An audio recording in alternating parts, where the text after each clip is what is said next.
Grabe yung mango guys, oh, sobrang laki. Anong klaseng mango to? Approximate mango. Sarap kaya to? Mahal ng isa, 39 ang kilo. Try kong bumili niyan.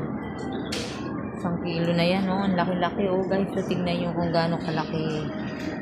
Marami, iba't ibang klaseng mango, guys, oh. Ito, hindi ko alam anong klaseng mango naman to. Parang avocado siya. Ayan. Iba't ibang klaseng mango. Dito yan sa White Rose. Kasi tayo ay late na pinauwi. Na-extend tayo ng 1 hour. Itong masarap. Grabe. Masarap din ang presyo. 40 ang 1 kilo. Ito naman ay 29. Oh, ito medyo okay ito. Sarap. Pomelo. Papaya. Sarap ng papaya. Ayan. Maraming klase-klaseng mango. Ayan. May maliliit. Ito 40 din ang kilo. May pomelo. Ang lemon. 20 ang kilo. Siguro ang isa nito ay 1 kilo na. 20. Ayan pa. O, may kasamang ano. O, 10 naman ito. Ayoko naman ang lasa niyan. Ayoko nasasarap. Ay, ang daming prutas dito. Sarap mamili. Ayan ang mga tomato. Iba't ibang klase. Ayan.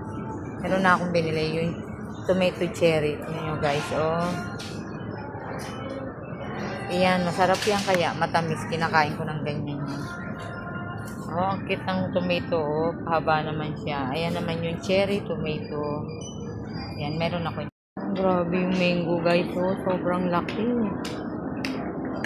Anong klaseng mango to? Approximate mango. Marami, iba't ibang klaseng mango guys, oh. Ito, hindi ko alam anong klaseng mango naman to. Parang avocado siya. Ayan. Iba't ibang klaseng mango. Ang pomelo. Ang lemon. 20 ang kilo. Siguro ang isa nito ay 1 kilo na. 20.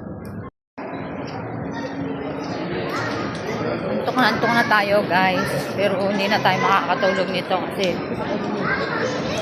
mga alas 5 na ako makakauwi nito.